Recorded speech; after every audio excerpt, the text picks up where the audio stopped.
menjelaskan tentang diseminasi budaya positif di SMA Negeri 1 Batam.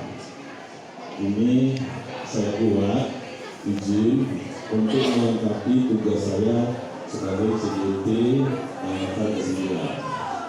Nah, jadi izinkan saya minta tolong kepada ibu-ibu untuk meluangkan waktunya. Di sini bukan saya yang lebih dari Bapak Ibu, tetapi lebih kepada kerjasama kita sesama guru. Diseminasi budaya positif di SMA Negeri 1 Batam. Nah, kemudian ada pertanyaan pemantik. Apa makna budaya positif? Kemudian apa contoh penerapan budaya positif yang telah kita terapkan?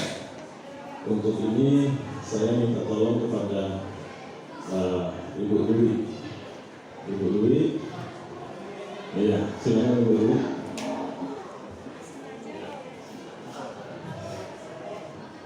Terima kasih Pak atas kesempatannya. Menurut saya, apa makna budaya positif? Budaya positif adalah suatu pendekatan untuk menerapkan disiplin dari dalam diri murid tanpa adanya paksaan. Contohnya seperti yang sudah saya laksanakan, yaitu membuat kesepakatan kelas. Terima kasih Pak. Terima kasih Ibu Dwi ya atas jawabannya. Terima kasih, kita tepuk tangan dulu Ibu. Kemudian apa contoh penerapan budaya positif yang telah kita terapkan? Untuk ini saya minta tolong kepada Ibu Nur Hasanah. Nur Hasanah simbol. Oh, Bu Nur Halimah. Terima kasih Bu.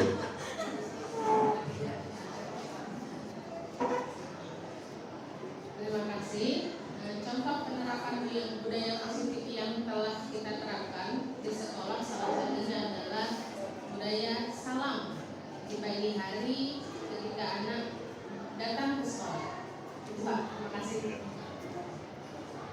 Baik Ibu-Ibu, secara garis besar memang kita semua sudah melaksanakan budaya positif ini, dan ini adalah bentuk dari penajaman kembali kepada kita ya sebagai guru, yakni nilai dan peran kita dalam rangka mendidik dan mengajar anak-anak dan menerapkan budaya positif. Oke, kita lanjut. Kemudian di sini ada budaya positif di sekolah.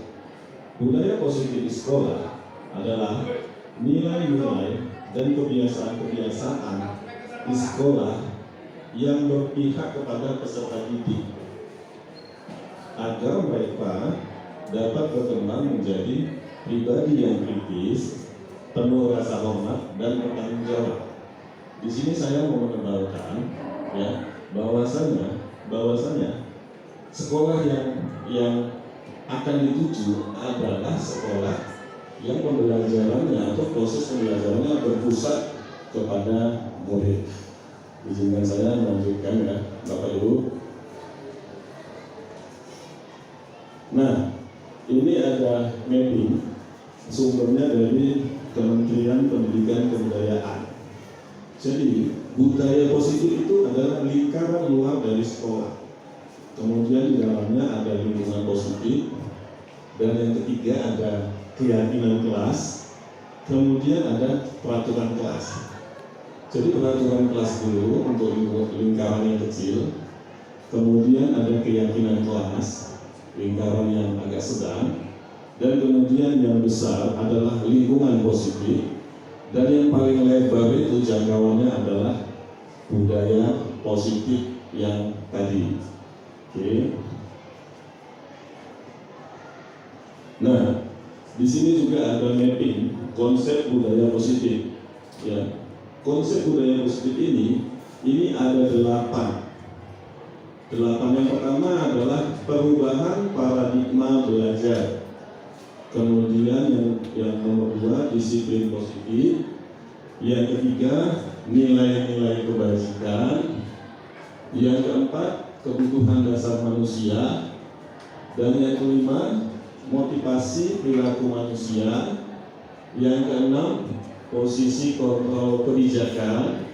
Yang ketujuh, keyakinan kelas. Dan yang terakhir adalah segitiga restitusi.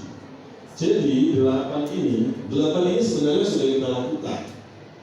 Ya, dan saya juga sudah melakukannya. Tetapi memang kalau saya ini memang belum maksimal. Nanti akan dijelaskan kepada saudara Ibu Ajija tentang keyakinan kelas dan restitusi secara mendalam. Kita bahas satu persatu. Yang pertama, perubahan paradigma belajar. Ini adalah pembelajaran dengan paradigma baru, merupakan pembelajaran yang dirancang berdasarkan prinsip pembelajaran berdiferensiasi, sehingga peserta didik belajar sesuai kebutuhannya. Jadi berdiferensiasi ini adalah bentuk dari kesiapan belajar anak didik. Kita juga sudah lakukan di sekolah kita, dan bahkan sekolah kita adalah termasuk model sekolah yang berdiferensiasi. Jadi ini adalah yang namanya biasanya itu dilakukan dengan asesmen diagnostik awal. Nah, perubahan paradigma belajar ini itu sesuai dengan profil pelajar Pancasila. Ini juga sudah kita lakukan dan sudah kita imbaskan kepada anak-anak dan kita semua. Ya, kita sama-sama tahu yang pertama itu beriman, bertakwa kepada Tuhan Yang Maha Esa dan berakhlak mulia. Kemudian yang kedua, berkebinekaan global, ya, atau mengenal dan menghargai budaya, juga melestarikan budaya. Yang ketiga, bergotong royong. Yang keempat, mandiri. Yang kelima, bernalar kritis. Dan yang terakhir adalah kreatif. Inilah elemen profil pelajar Pancasila, dan ini sudah kita terapkan dalam proyek kita, ya, dari Pak sudah 3 tahun yang lalu. Lanjut, filosofi Ki Hajar Dewantara. Ya, sebelum kita memulai ke sana, kita harus melihat filosofi Ki Hajar Dewantara. Ini seperti yang tadi saya katakan. Filosofinya adalah pembelajaran yang berpusat kepada murid. Kemudian kita harus yakin semua anak itu terlahir dengan bakat yang unik. Jadi semua anak itu terlahir dengan garis samar di tangannya. Menjadi tugas kita untuk menebalkan garis samar dari anak didik itu.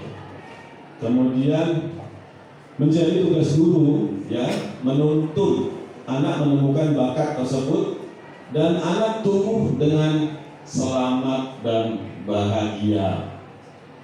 Dan yang terakhir, guru itu sebenarnya ibarat petani menurut Bapak Ki Hajar Dewantara, ya. Anak ibarat benih dalam menjalani kodrat alam dan kodrat zamannya. Petani di sini maksudnya kita tidak, ya, kalau kita tanam padi maka akan tumbuh padi. Menjadi tugas kita, ya, menyuburkan tanahnya, ya, memberi pupuk, memberi stimulus dan lain-lain, sehingga padi itu nanti akan tumbuh dengan subur dan baik.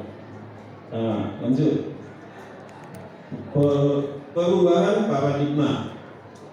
Untuk membangun budaya yang positif, sekolah perlu menyediakan lingkungan yang positif, aman dan nyaman, agar murid-murid mampu berpikir, bertindak, dan mencipta dengan merdeka, mandiri, dan bertanggung jawab. Lalu, peningkatan budaya positif dikaitkan dengan posisi kontrol guru dalam menyelesaikan persoalan yang ada pada murid. Apa makna disiplin? Kata disiplin ini sering dikaitkan dengan tata tertib, teratur, dan kepatuhan kepada peraturan. Kata disiplin juga sering dihubungkan dengan hukuman. ini kontradiksi karena disiplin tidak harus memberikan hukuman. Justru hukuman adalah jalan terakhir dan sebaiknya jangan dilakukan. Memang ya, kalau kita rasakan akan sangat-sangat berat menjalankan ini. Tetapi memang tujuan pendidikan kita sekarang adalah yang seperti ini.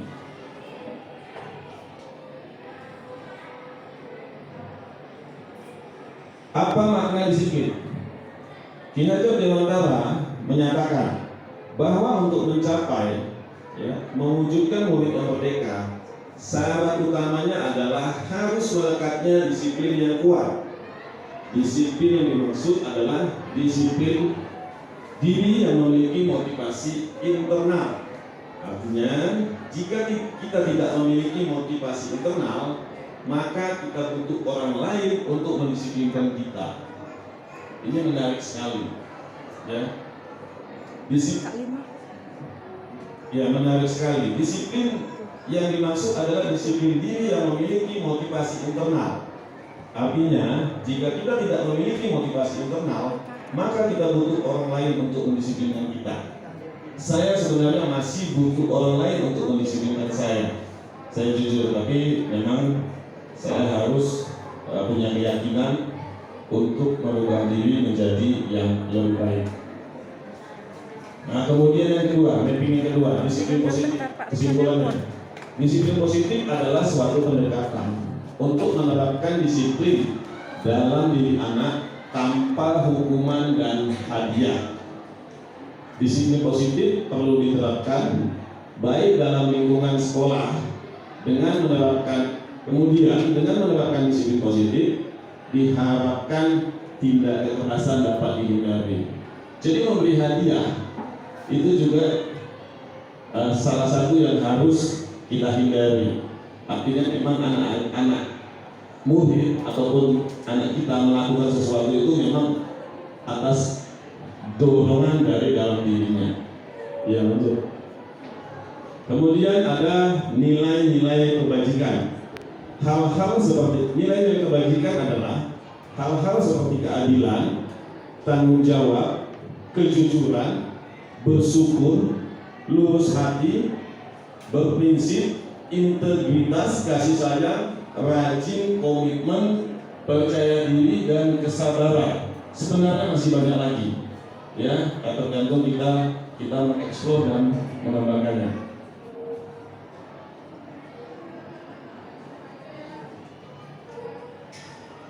Oke, lanjut. Kemudian kebutuhan dasar manusia. Menurut pendapat Dr. William Gelsel, psikiater dari Amerika Serikat, menyatakan bahwa seluruh tindakan manusia memiliki tujuan tertentu, memenuhi kebutuhan dasarnya. Ketika kebutuhan dasarnya terpenuhi, maka murid akan tumbuh dengan seimbang dan bahagia, dan berlaku sebaliknya. Kalau tidak terpenuhi kebutuhan dasarnya, akan muncul emosi negatif seperti bosan, sedih, kecewa. Bahkan mereka dapat melakukan perbuatan yang bertentangan dengan nilai-nilai kebajikan yang tadi. Bentuknya apa? Bentuknya melanggar peraturan. Jadi kesimpulannya, perilaku buruk seseorang adalah respon dari kebutuhan yang tidak terpenuhi, namun mereka tidak tahu untuk menyampaikannya. Kesimpulannya adalah perilaku buruk seseorang adalah respon dari kebutuhan yang tidak terpenuhi, namun mereka tidak tahu untuk menyampaikannya. Di sini juga saya sama-sama belajar untuk menjadi yang lebih baik. Oke. Kemudian kebutuhan dasar manusia. Ada 5 kebutuhan dasar manusia menurut Dr. William Gelsel. Yang pertama, kebutuhan untuk bertahan hidup. Bahasa Inggrisnya ini survival ya, seragus ya. Survival. Kemudian ini berupa kesehatan, ya, rumah, makanan, biologi, dan rasa aman. Kemudian kebutuhan untuk diterima. Bahasa Inggrisnya love and belonging. Iya, benar Pak? Oke. Kemudian kebutuhan akan kebebasan. Bahasa Inggrisnya freedom. Freedom. Kemudian kebutuhan akan kesenangan, fun. Dan yang kelima adalah kebutuhan akan penguasaan. Ini adalah power. Jadi ini adalah kebutuhan dasar manusia yang harus dipenuhi baik kita sebagai guru dan baik sebagai murid. Kemudian 5, motivasi perilaku manusia.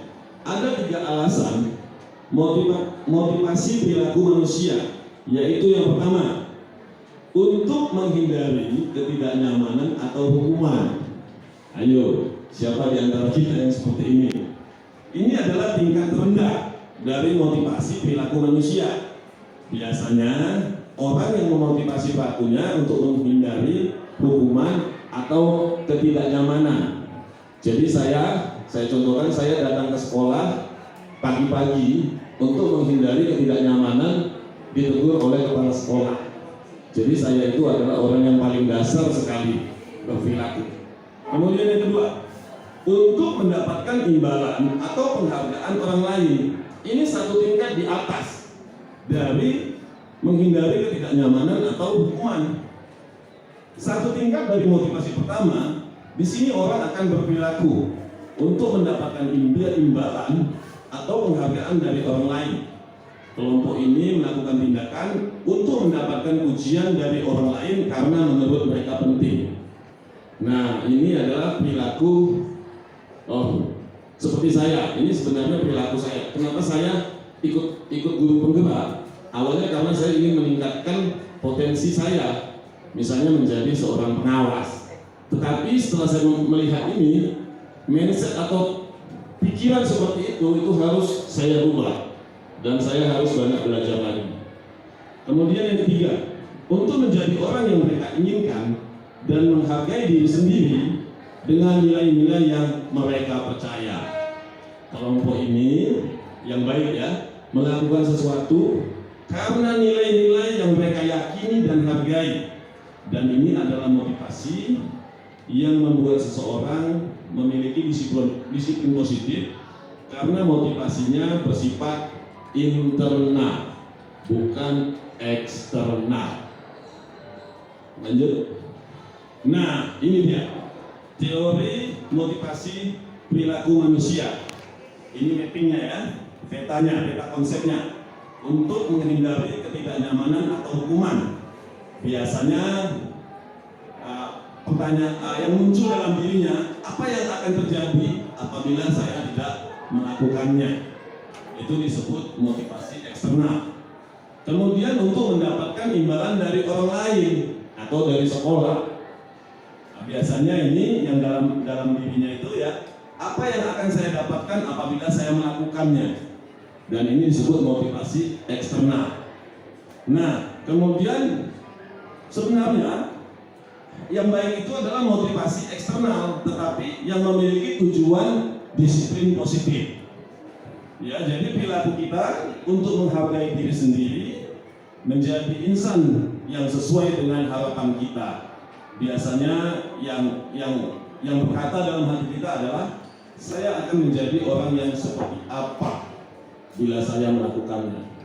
Dalam diskusi kecil kami di belakang, biasanya kami ini, saya akan menjadi orang seperti apa apabila kami melakukannya. Lanjut. Udah 19 menit. 19. Oke, kemudian ada yang namanya posisi kontrol. Ya, posisi kontrol ini dibagi dua. Yang pertama stimulus respon, dan kemudian teori kontrol. Kita mencoba ya, stimulus respon adalah kita mencoba mengubah orang lain agar berpandangan sama dengan kita. Teori kontrolnya, kita mencoba mengubah orang lain agar berpandangan sama dengan kita. Oh, ini ada kesalahan, maaf ya. Kemudian yang kedua, stimulus responnya, perilaku buruk dilihat dari suatu kesalahan. Kemudian teori kontrolnya, semua perilaku memiliki tujuan. Kemudian di stimulus, orang lain bisa mengontrol saya, tapi di teori kontrol hanya kita yang bisa mengontrol diri kita. Ya. Kemudian di stimulus respon, pemaksaan ada pada saat bujukan gagal. Di teorinya, kolaborasi dan kesepakatan menciptakan pilihan-pilihan baru. Kemudian ini yang paling yang harus kita tebarkan, ya, model berpikir menang kalah atau salah benar. Ini sebenarnya harusnya model berpikirnya menang-menang dan kemudian model berpikirnya benar-benar. Cuman memang ya di kehidupan nyata, memang kita sadari memang ini sangat susah bisa terwujud. Tetapi dengan keyakinan ya dan dengan tekad yang kuat, saya pikir teori kontrol ini bisa melekat ke dalam diri kita sebagai pendidik. Nah, keyakinan kelas ini nanti akan diterangkan kepada Ibu Ajija, ya. Tapi saya secara garis besar saja. Keyakinan kelas adalah nilai-nilai kebajikan atau prinsip-prinsip universal yang disepakati secara universal, lepas dari latar belakang suku, negara, bahasa maupun agama. Keyakinan kelas ini sekolah kita sudah bikin.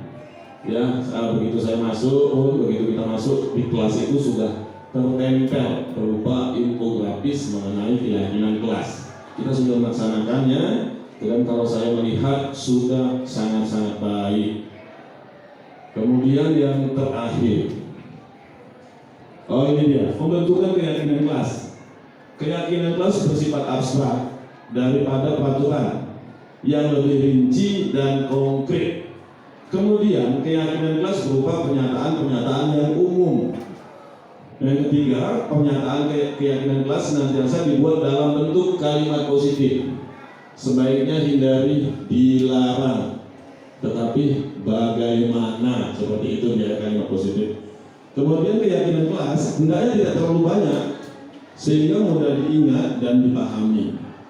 Dan yang paling penting, semua warga kelas sebaiknya ikut berkontribusi dalam membuat kegiatan kelas lewat curhat pendapat dan bersedia meninjau kembali keyakinan kelas dari waktu ke waktu. Jadi keyakinan kelas ini tidak baku. Dia berjalan sesuai dengan kebutuhan ke depannya. Perbedaan peraturan dan keyakinan kelas. Peraturan, keyakinan kelas atau nilai kebajikan yang dituju. Peraturan selalu melaksanakan piket. Kalau keyakinan kelas diganti dengan tanggung jawab. Kemudian di peraturan dilarang mengganggu orang lain.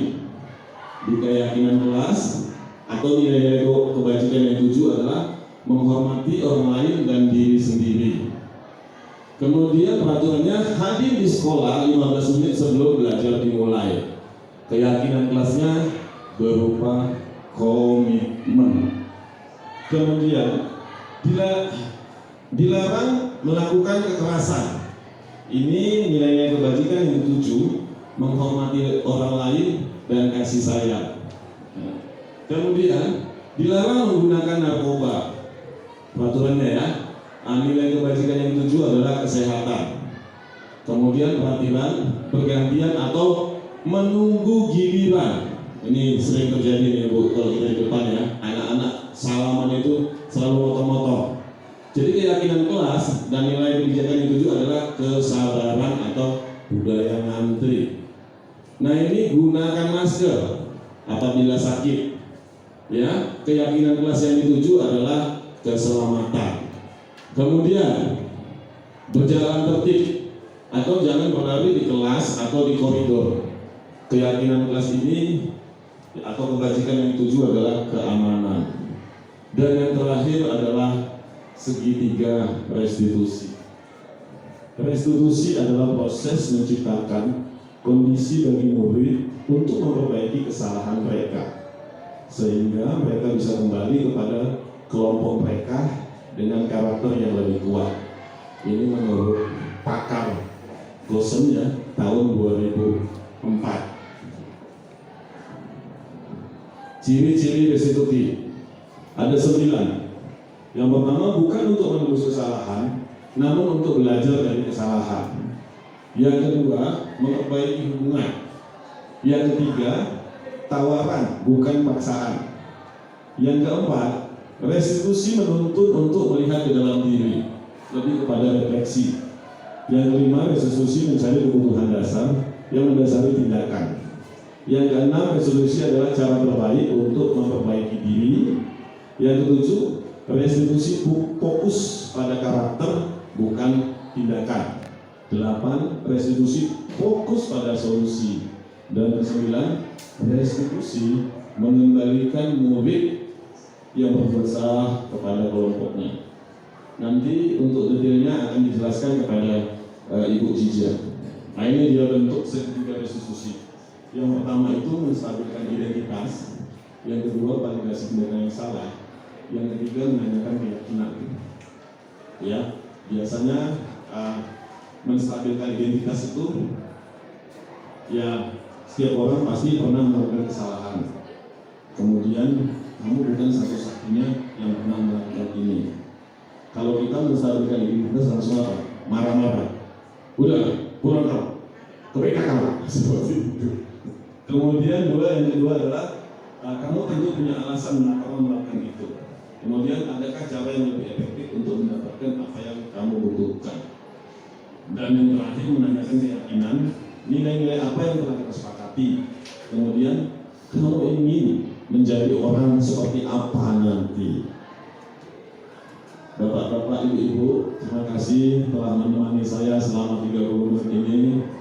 Ya, saya harapkan ini bukan mengajari, tapi ini adalah bentuk dari pengimbasan kami sebagai guru, calon guru penggerak. Terima kasih. Mohon izin saya tutup dengan pantun. Ya, saya ikan kakap di atas meja, cakep-cakep sambil kerja. Nyambung. Terima kasih. Assalamualaikum warahmatullahi wabarakatuh. Salam sejahtera dan selamat pagi.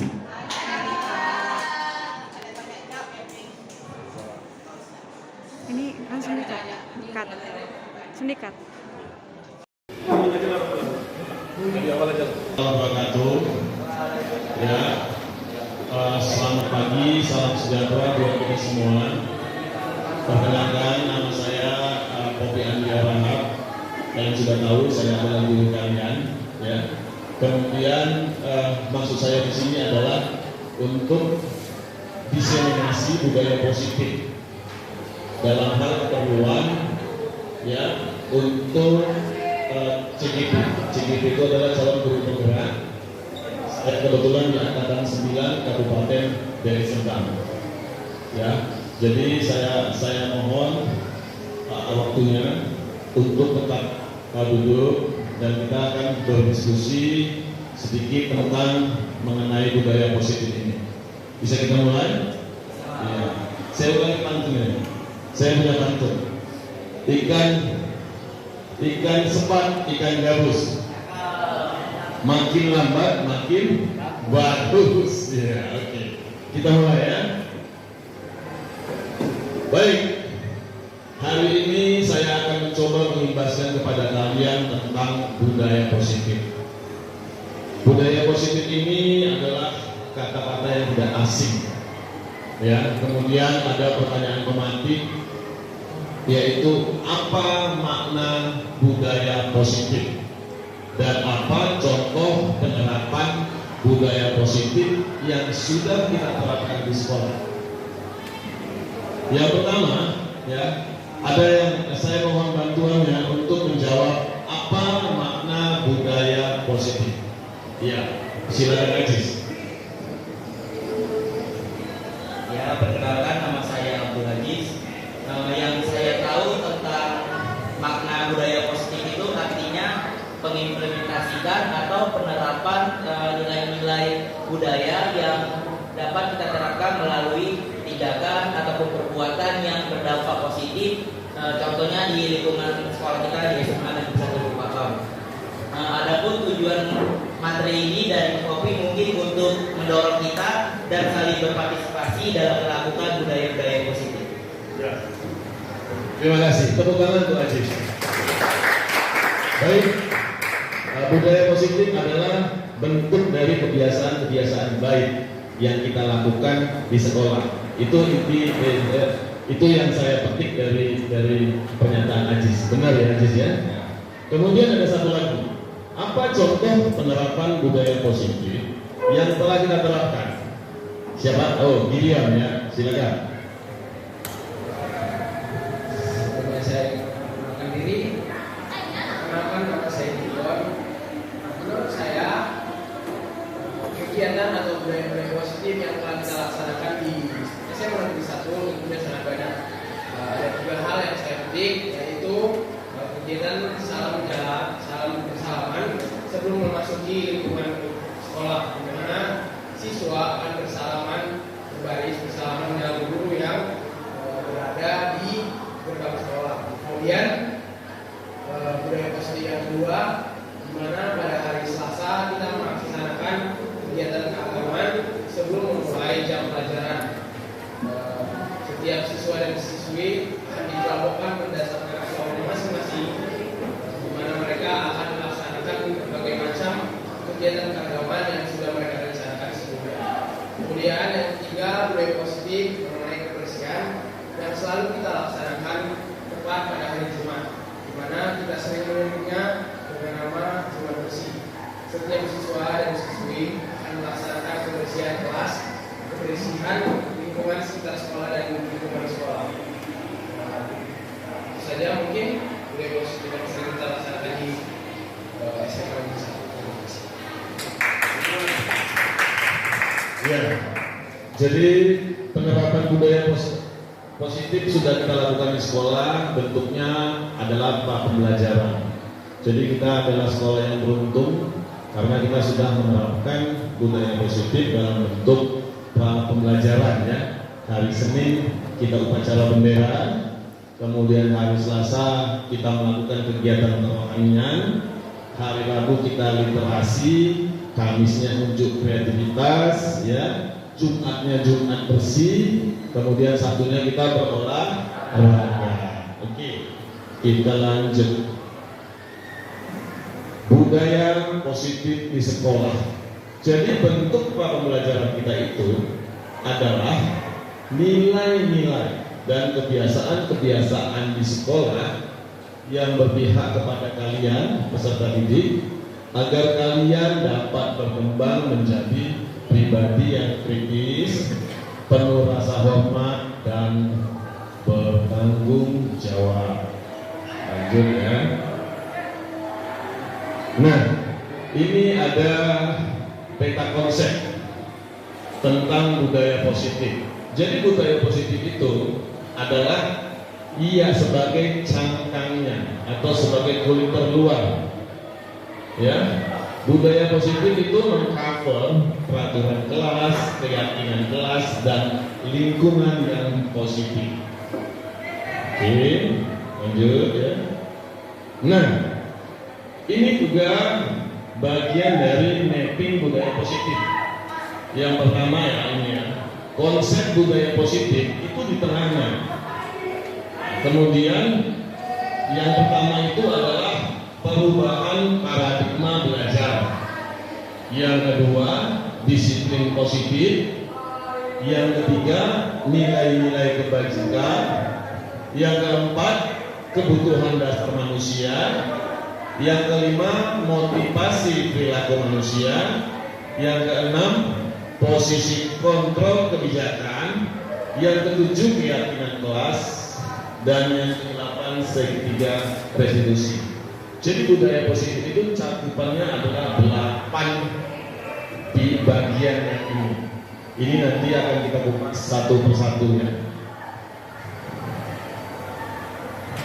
Nah, yang pertama, perubahan paradigma paradigma belajar. Pembelajaran dengan paradigma baru merupakan pembelajaran yang dirancang berdasarkan prinsip pembelajaran berdiferensiasi sehingga peserta didik belajar sesuai kebutuhannya. Ya, tentunya itu pedoman kepada profil pelajar Pancasila. Yang pertama, beriman, bertakwa kepada Tuhan Yang Maha Esa dan berakhlak mulia. Nomor dua, berkebinekaan global dalam kurung mengenal dan menghargai budaya. Yang ketiga, bergotong royong. Yang keempat, mandiri. Yang kelima, bernalar kritis. Dan yang keenam adalah kreatif. Jadi profil pelajar Pancasila ini sebenarnya sudah dituangkan dalam pembelajaran project kita itu. Yang mau dibentuk itu adalah ini elemen profil pelajar Pancasila: beriman, berkebinekaan, bergotong royong, mandiri, bernalar kritis, dan kreatif. Nah, sebelum kita mengangkat situ, ini ada namanya filosofi Ki Hajar Dewantara. Filosofi Ki Hajar Dewantara ini adalah pembelajaran yang berpusat kepada kalian, berpusat kepada murid. Kemudian kita harus percaya bahwasanya kalian itu terlahir dengan bakat yang unik. Kemudian menjadi tugas saya, tugas kami bagi guru untuk menuntun kalian menemukan bakat agar kalian dapat tumbuh dengan selamat dan bahagia. Nah, ini yang paling penting. Saya itu dan rekan guru itu ibarat petani menurut Ki Hajar Dewantara. Jadi kalian ibarat benih dalam menjalani kodrat alam dan kodrat zamannya, ya. Nah, jadi tugas saya sebagai seorang guru itu tidak bisa merubah kalian, karena kalian sudah punya kodrat alam masing-masing, ya. Di dalam tubuh kalian itu begitu lahir, kalian sudah punya bakat. Jadi tugas kami sebagai guru dan orang tua menuntun menemukan bakat itu, ya. Menemukan bakat itu. Jadi yang paling bisa diperbaiki adalah lingkungan belajar kalian, kesiapan belajar kalian, atau lingkungan di mana kalian tinggal dan bergaul, seperti itu, ya. Kemudian ada yang namanya perubahan paradigma yang tadi, ya. Untuk membangun budaya yang positif, sekolah perlu menyediakan lingkungan positif, aman dan nyaman agar kalian mampu berpikir, bertindak dan mencipta dengan merdeka, mandiri dan bertanggung jawab. Kemudian peningkatan budaya positif dikaitkan dengan posisi saya sebagai guru, posisi kontrol saya dalam menyelesaikan persoalan yang ada pada kalian. Kemudian apa makna disiplin? Ya, perhatikan saya dulu, ya. Apa kata makna disiplin? Ya, kata disiplin sering dikaitkan dengan tata tertib, teratur, dan kepatuhan kepada peraturan. Kata disiplin juga sering dihubungkan dengan hukuman. Sebenarnya bukan ini, ini kontradiksi karena disiplin tidak harus memberikan hukuman. Justru hukuman adalah jalan terakhir dan sebaiknya jangan dilakukan, ya. Pertanyaannya, Bapak pernah nggak mengukur? Pernah, ya? Pernah nggak? Pernah. Jadi mulai sekarang ingatkan, Pak Bobi, Bapak nggak boleh menghukum, ya, seperti itu. Tetapi kalau Bapaknya nggak menghukum, anaknya harus bagaimana? Iya, harus menaati peraturan. Nanti di sini pas. Nah, kemudian ini, ya, tadi ini, ya, apa makna kata disiplin? Ki Hajar Dewantara menyatakan bahwa untuk mencapai atau mewujudkan murid yang merdeka, syarat utamanya adalah harus melekat disiplin yang kuat. Disiplin yang dimaksud adalah disiplin diri yang memotivasi, yang memiliki motivasi internal, maksud saya. Artinya, jika kita tidak memiliki motivasi internal, maka kita butuh orang lain untuk mendisiplinkan kita. Paham nih maksudnya? Ya, paham ya. Kita harus memiliki motivasi internal. Motivasi internal itu harus dari dalam diri.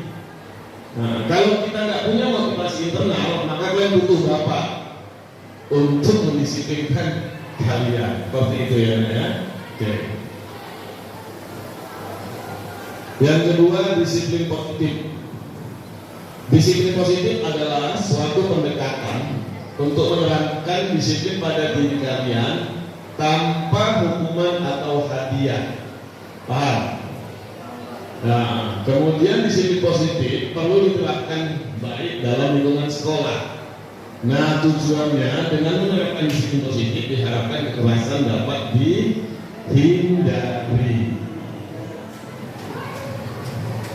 Ini ada yang ketiga, nilai-nilai kebajikan. Hal-hal seperti keadilan, ya, tanggung jawab, kejujuran, bersyukur, lurus hati, berprinsip, integritas, kasih sayang, rajin, komitmen, percaya diri, kesabaran, dan masih banyak lagi. Ini adalah bagian dari nilai-nilai kebajikan. Nah, pertanyaannya, sudahkah kalian dapatkan keadilan? Sudahkah kalian dapatkan tanggung jawab? Sudahkah kalian dapatkan kejujuran?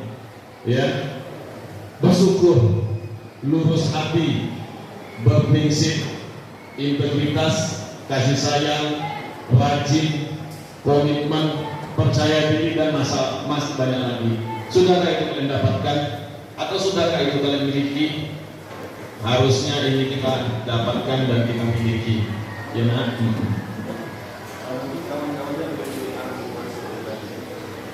Kebutuhan dasar manusia. Jadi menurut pendapat Dr. William Gasser, psikiater dari Amerika Serikat, menyatakan bahwa seluruh tindakan manusia memiliki tujuan tertentu, memenuhi kebutuhan dasarnya. Ketika kebutuhan dasarnya terpenuhi, maka murid akan tumbuh dengan seimbang dan bahagia. Dan sebaliknya, kalau tidak terpenuhi kebutuhan dasarnya, akan muncul emosi negatif seperti sekarang ya, merasa bosan, sedih, kecewa, bahkan mereka dapat melakukan perbuatan yang bertentangan dengan nilai kebajikan seperti melanggar aturan. Jadi kesimpulannya, perilaku buruk seseorang adalah respon dari kebutuhan yang tidak terpenuhi, namun mereka tidak tahu untuk menyampaikannya. Di sini ingat ya, perilaku buruk seseorang adalah respon dari kebutuhan yang tidak terpenuhi, namun mereka tidak tahu menyampaikannya. Kebanyakan kan kadang-kadang orang tua itu kan marah-marah aja gitu. Ya, itu akibat apa? Ya akibat kita tidak tahu bagaimana menyampaikan rasa sayang, rasa peduli sama kita, ya.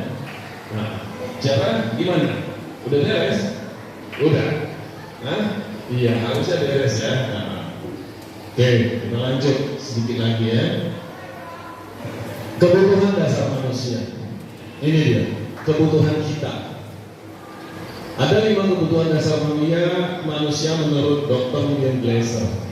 Yang pertama, kebutuhan untuk bertahan hidup, survival ya. Nah, kemudian ada kebutuhan untuk diterima, love and belonging ya. Kemudian kebutuhan akan kebebasan, ini freedom. Kemudian kebutuhan akan kesenangan dan kebutuhan akan penguasaan. Kebutuhan untuk bertahan hidup ini, ya ini memang semua membutuhkan manusia ya. Kemudian kebutuhan bertahan hidup ini berisi kesehatan ya, rumah, makanan, biologis, dan rasa aman. Kebutuhan untuk diterima ini ya sangat penting sekali sih sebenarnya ya. Nah, bagaimana kita bisa diterima bagaimana kita bisa terima dan bagaimana kita juga bisa menerima. Kemudian ada kebutuhan akan kebebasan, artinya kita tidak terkurung, kita bebas berekspresi, kita bebas ya berpendapat seperti itu dan lainnya. Kemudian kebutuhan akan kesenangan, kalau bahasa yang sekarang itu healing ya, healing atau apa. Nah, kebutuhan akan penguasaan, ini adalah hal-hal yang lumrah sebenarnya. Ya kita butuh didengarkan, ya kan? Nah, kita butuh dipatuhi dan lain-lain. Seperti itu. Kemudian motivasi perilaku manusia. Ada 3 alasan motivasi perilaku manusia, yaitu yang pertama untuk menghindari ketidaknyamanan atau hukuman. Ini adalah tingkat terendah dari motivasi perilaku manusia. Biasanya orang yang memotivasi perilakunya untuk menghindari hukuman atau ketidaknyamanan. Yang kalian lakukan sekarang ini, ini adalah menghindari ketidaknyamanan karena Pak Popi gurunya. Ya, seperti itu kan. Ini adalah tingkat yang paling rendah. Nah, kemudian yang kedua, untuk mendapat imbalan atau penghargaan orang lain. Ini lebih baik dari yang pertama. Satu tingkat dari motivasi pertama. Di sini orang akan berperilaku untuk mendapatkan imbalan atau penghargaan dari orang lain. Kelompok ini melakukan tindakan untuk mendapatkan pujian dari orang lain yang menurut mereka penting. Jadi mereka melakukan sesuatu itu karena ada sesuatu.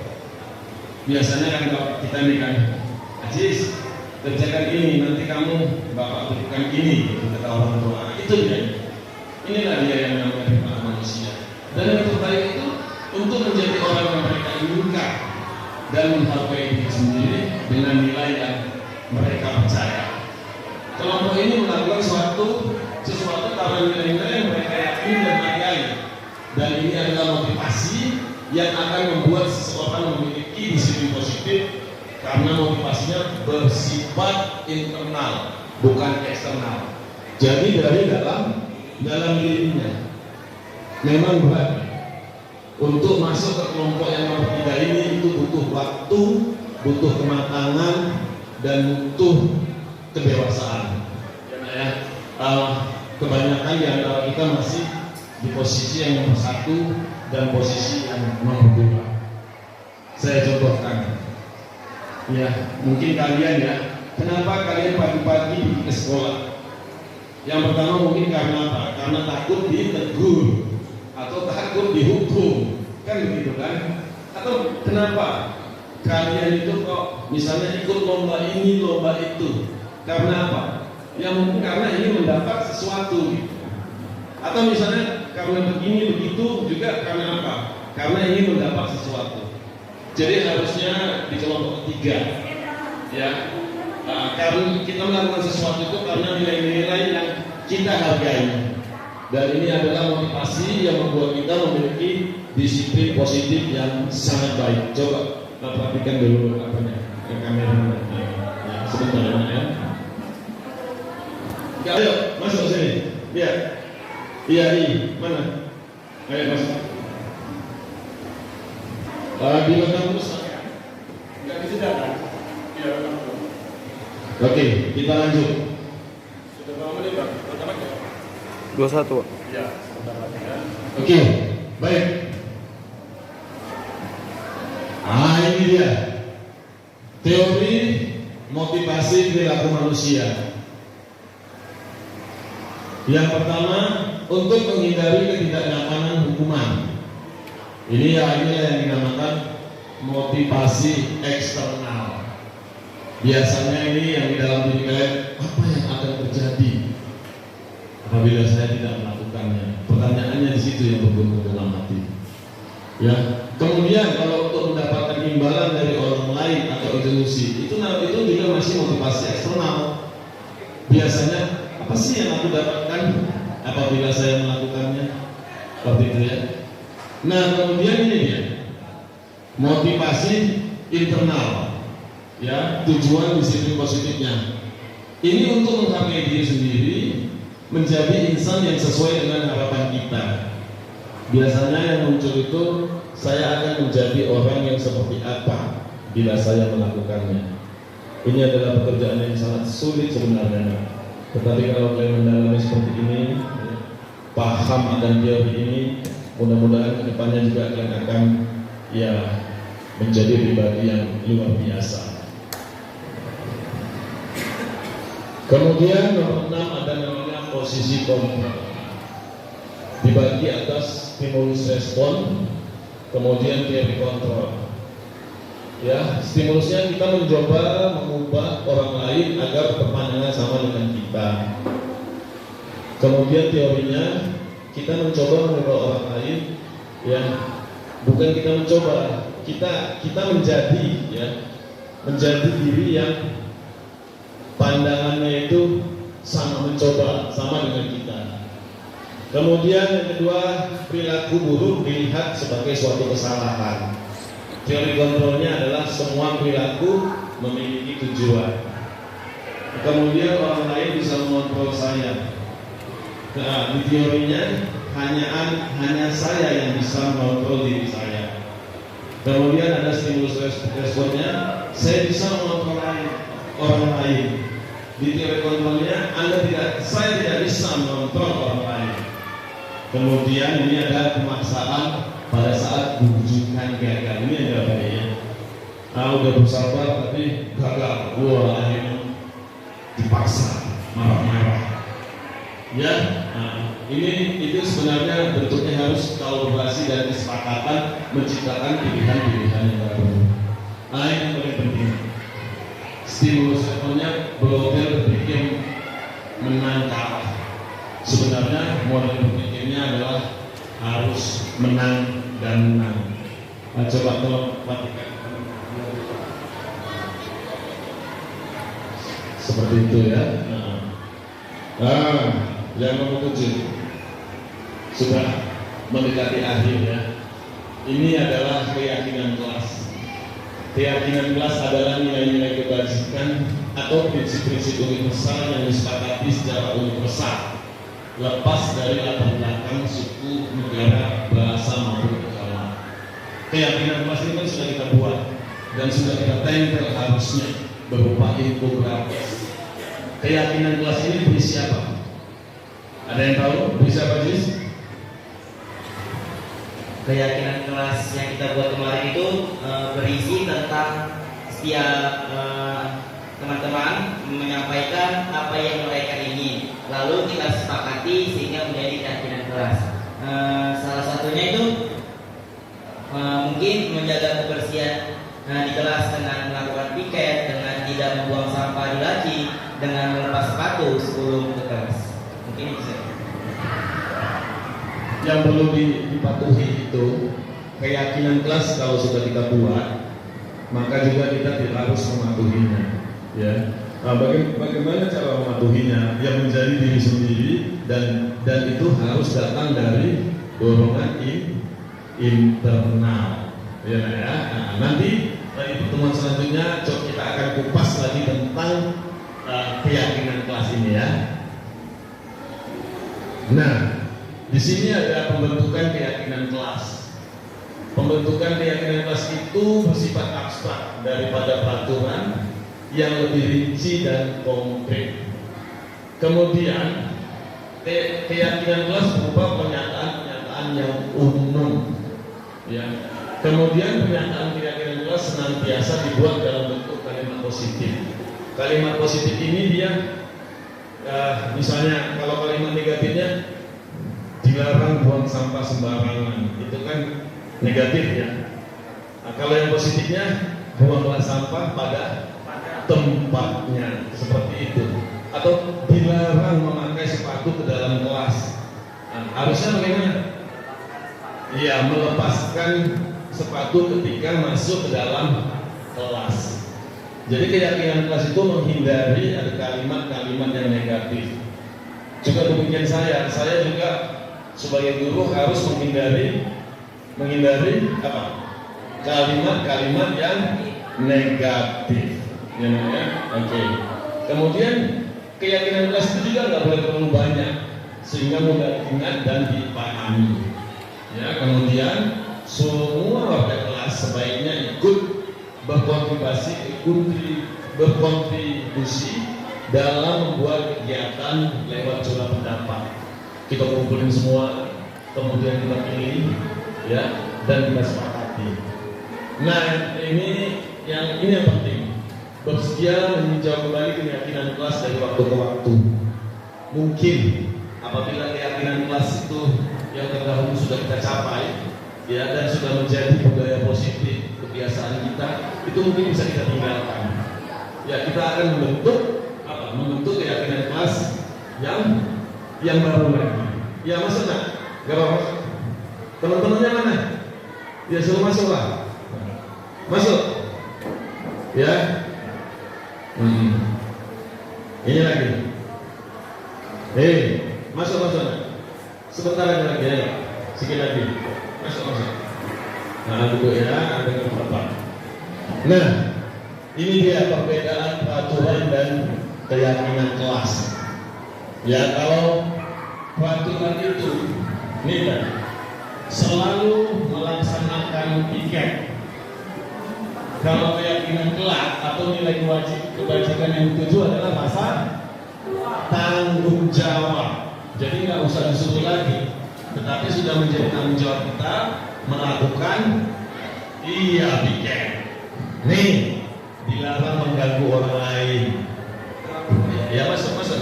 Dilarang mengganggu orang lain. Ya, kemudian nilai kebajikan yang dituju apa?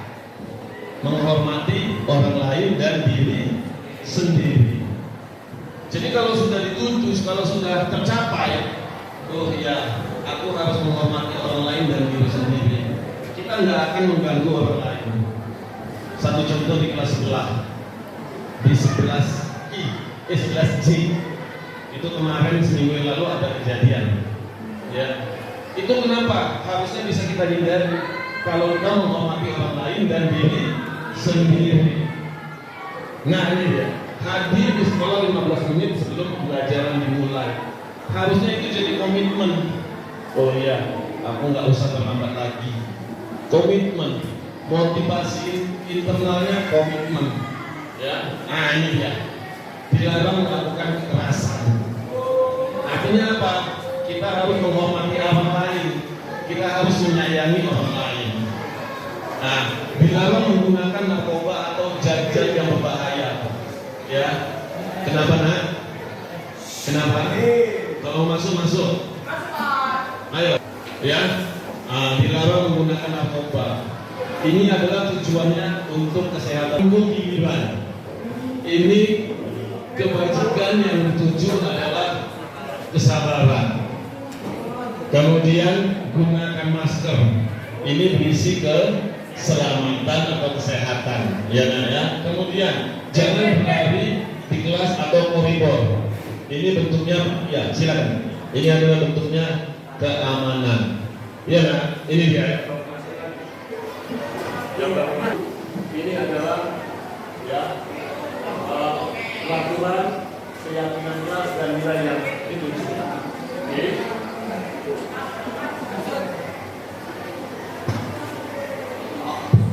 Ini adalah yang terakhir, segitiga restitusi. Jadi segitiga restitusi ini adalah proses menciptakan kondisi bagi kalian untuk memperbaiki kesalahan kalian sehingga kalian bisa kembali pada kelompok kalian dengan karakter yang lebih kuat.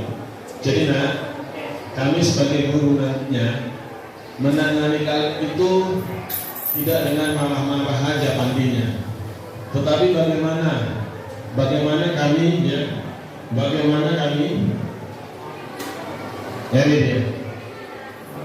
Sebelumnya ini ya, bagaimana kami ya, yang pertama menstabilitaskan identitas dulu. Ya, bentuk pertanyaan, setiap orang pasti pernah melakukan kesalahan. Kemudian kamu bukan satu-satunya yang pernah melakukan ini. Setelah itu ada validasi tindakan yang salah. Kenapa? Atau kamu pasti punya alasan mengapa melakukan itu. Kemudian adakah cara yang lebih efektif untuk mendapatkan apa yang kamu butuhkan? Dan yang ketiga menanyakan keyakinan kelas yang telah dibikin. Masuk nggak masuk? Ya. Nah ini nilai-nilai apa yang kita sepakati? Itu dia. Kemudian kamu ingin menjadi orang yang seperti apa nanti? Begitu. Nah ini satu lagi. Ini adalah ciri-ciri restitusi. Yang pertama, restitusi apa yang kalian buat itu ya bukan untuk menebus kesalahan, namun belajar dari kesalahannya. Yang kedua, memperbaiki hubungan. Ya. Yang ketiga, tawaran bukan paksaan. Kemudian menuntut untuk melihat ke dalam diri. Kemudian mencari kebutuhan dasar yang mendasari tindakan. Ya, jadi restitusi ini adalah cara terbaik untuk memperbaiki diri. Dan restitusi fokus pada pembinaan karakter, bukan tindakannya. Kemudian restitusi fokus pada solusi. Restitusi mengembalikan murid yang salah kepada kelompoknya. Seperti Terima kasih. Jadi terima kasih ya anak-anak Bapak sekalian atas dukungannya. Bapak ucapkan terima kasih. Jadi mudah-mudahan ini bisa kita tampilkan bersama. Kita ingat ya, bersama-sama kita menjaga lingkungan kelas kita, mulai dari kelas, kemudian lingkungan yang paling besar adalah sekolah, kemudian yang paling besar lagi adalah lingkungan masyarakat. Ya, artinya sebagai siswa